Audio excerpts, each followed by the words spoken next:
Bismillahirrahmanirrahim. Assalamualaikum warahmatullahi wabarakatuh.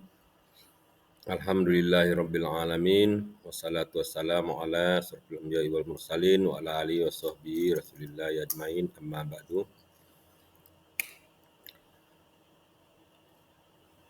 Anak-anakku, pada pertemuan kita pada hari ini kita akan mempelajari tentang sifat-sifat Allah Subhanahu wa taala.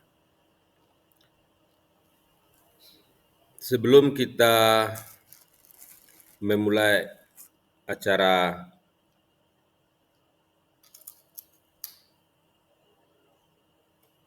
kita pada hari ini, marilah kita berdoa. Marilah kita sama-sama berdoa. Bismillahirrahmanirrahim. Rabbi zidna ilman warzuqna fahman. Amin. Baiklah, pada pertemuan kita pada hari ini kita mempelajari tentang sifat-sifat Allah.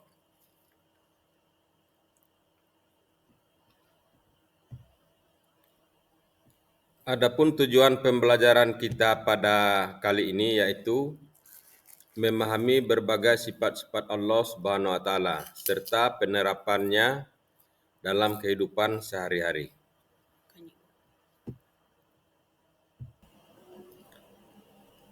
Sifat-sifat Allah Subhanahu wa taala dalam Islam, memahami sifat-sifat Allah Subhanahu wa taala yang Maha Agung adalah hal yang penting bagi umat. Melalui pengenalan dan pemahaman akan sifat-sifat Allah, kita dapat meningkatkan iman, takwa dan ibadah kepadanya. Sifat wahdaniyah atau keesaan Allah ada 3. 1 definisi, 2 dalil Al-Quran, 3 implikasi. 1 definisi. Allah Subhanahu wa taala adalah Esa, Tunggal dan Maha Esa. Tidak ada sekutu baginya dalam zat, sifat maupun perbuatannya. 2 dalil Al-Quran. Katakanlah dialah Allah yang Maha Esa. Quran surat Al-Ikhlas ayat 1. Kemudian yang ketiga, implikasi. Keyakinan akan keesaan Allah mendorong kita untuk bertauhid, menyembah hanya kepadanya dan tidak menyekutukannya. Sifat qidam atau kekuasaan Allah, definisi, Allah Subhanahu wa taala tidak memiliki permulaan dan tidak akan pernah berakhir. Dia adalah zat yang qadim atau eternal. Kemudian implikasi, sifat qidam membuat kita semakin yakin akan keagungan dan kemahakuasaan Allah Subhanahu wa taala. Kemudian berikutnya dalil Al-Quran. Dan Tuhanmu adalah Tuhan yang Maha Esa. Tidak ada Tuhan melainkan Dia, yang Maha Pemurah lagi Maha Penyayang. Quran surat Al-Baqarah ayat 163. Kemudian hikmah. Dengan memahami sifat qidam, kita dapat meningkatkan rasa takut, hormat, dan ketergantungan kepada Allah Subhanahu wa taala. Anak-anakku yang dirahmati oleh Allah Subhanahu wa taala, berikutnya sifat baka atau kekal. Definisi, Allah Subhanahu wa taala adalah zat yang kekal, abadi, tidak pernah berubah dan tidak akan pernah musnah. Adapun dalil Al-Qur'annya adalah segala sesuatu pasti binasa kecuali Allah. Quran surat Al-Qasas ayat 88. Kemudian berikutnya implikasi. Keyakinan akan sifat baka Allah mendorong kita untuk senantiasa beriman dan beribadah dengan ikhlas. Berikutnya, sifat kudrah atau kemahakuasaan Allah. Maha kuasa. Allah Subhanahu wa taala maha kuasa atas segala sesuatu. Tidak ada yang dapat melemahkan atau menghentikannya. Kemudian Maha Pencipta. Allah Maha Pencipta alam semesta dan segala isinya.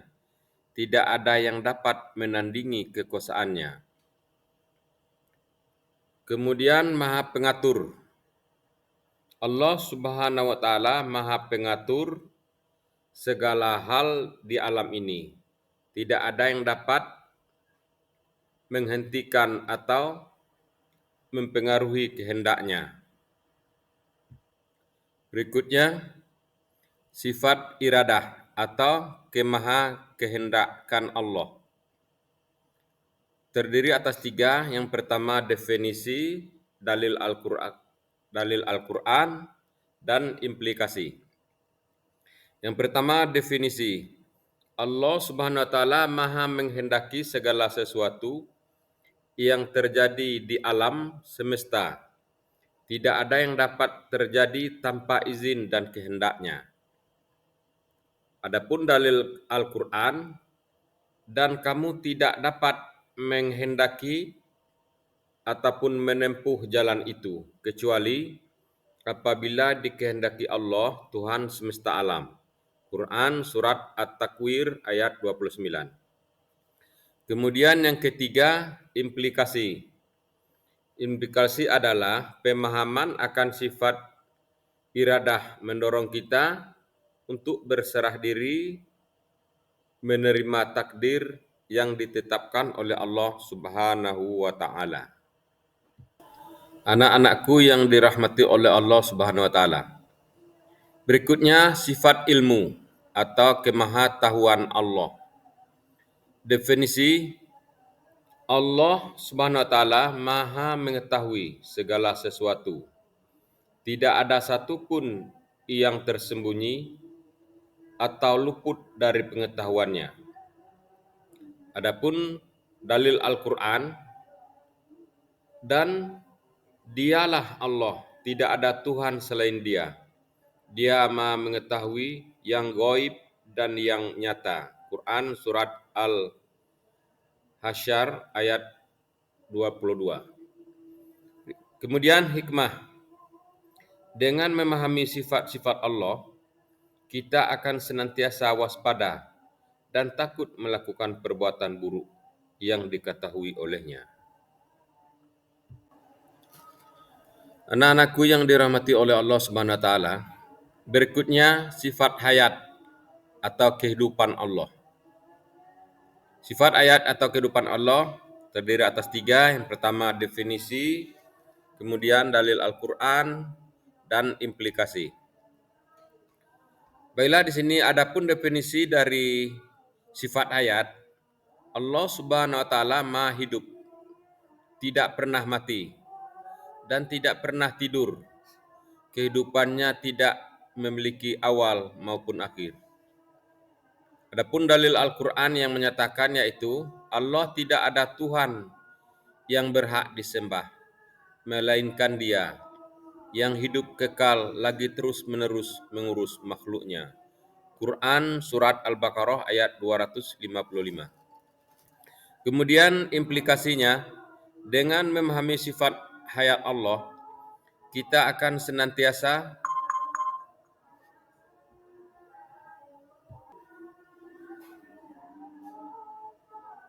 mengingatnya dan menyembahnya dengan penuh kekhusyukan.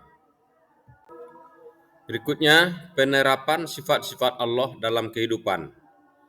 Terdiri atas 4. Yang pertama tauhid, yang kedua ibadah, yang ketiga akhlak mulia, yang keempat tawakal. Bila di sini anak-anakku sekalian, mari kita perhatikan, di sini ada tauhid. Tauhid artinya meyakini keesaan Allah dan tidak menyekutukannya dengan apapun. Kemudian yang kedua, ibadah. Beribadah hanya kepada Allah Subhanahu wa taala dengan penuh kekusukan dan keikhlasan. Kemudian yang ketiga, akhlak mulia. Memiliki akhlak mulia adalah memiliki perilaku dan budi pekerti yang baik sesuai dengan sifat-sifat Allah. Kemudian yang keempat, tawakal. Tawakal artinya berserah diri atas segala urusan hanya kepada Allah yang Maha Kuasa. Anak-anakku yang dirahmati oleh Allah Subhanahu wa taala, demikianlah video pembelajaran kita tentang mengetahui sifat-sifat Allah. Mudah-mudahan bisa dimengerti dan dipahami serta diambil hikmahnya. Barangkali cuma cukup di sini video pembelajaran kita. Lebih dan kurang Bapak mohon maaf. Wallahu wafiq ila aqwamit thoriq. Wassalamualaikum warahmatullahi wabarakatuh.